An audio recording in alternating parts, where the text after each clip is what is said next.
This is heat treated ash. I've always wanted to get my hands on some heat treated maple, see how that works, but this is actually heat treated ash for decking. Found this at Owl Hardwood and Lumber.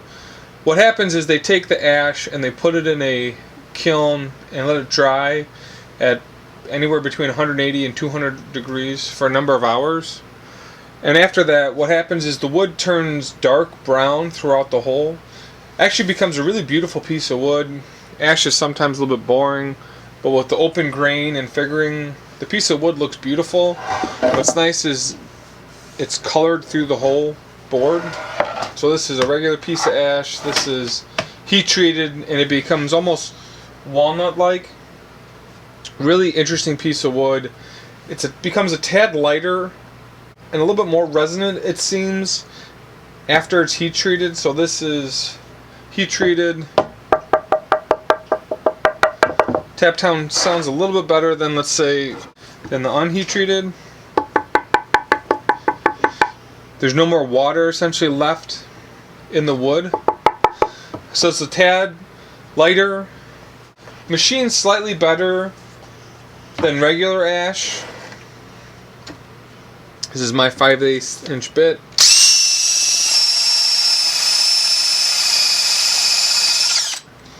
Actually goes through pretty nicely. The bit gets pretty warm. Dust comes off pretty hot.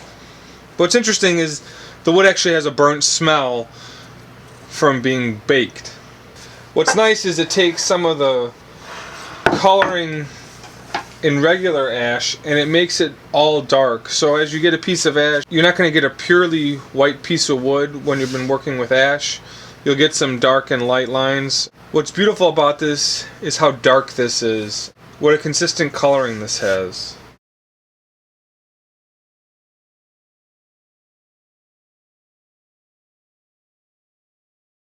So here's what it looked like with a finish. This is just some naphtha. Wood becomes really dark. You see the beautiful grain lines pop out. So it almost becomes walnut-ish like, with this beautiful open grain pattern.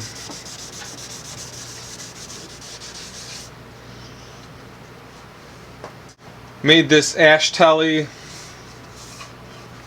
You'll see this video in a little bit, but it's got a really nice tap tone. I really am happy with the way the grain and figuring looks in this piece of wood. It's definitely a different option. In terms of cost, this versus 8/4, so this is 6/4 heat treated, this is 8/4 ash. Adds about $1, a little bit more, 10%, 15% versus regular ash. And I've never seen this in the store other than this last time I was at Owl. You see a lot of it in decking. What happens is they use this, the wood becomes decay resistant as it's heat treated, all the moisture's out of the wood. And what you have to do is still seal the wood off if you're going to use it. So for guitars, we're not really worried about that. We'll take this guitar, finish it, and see how this looks. So heat treated ash, pretty neat.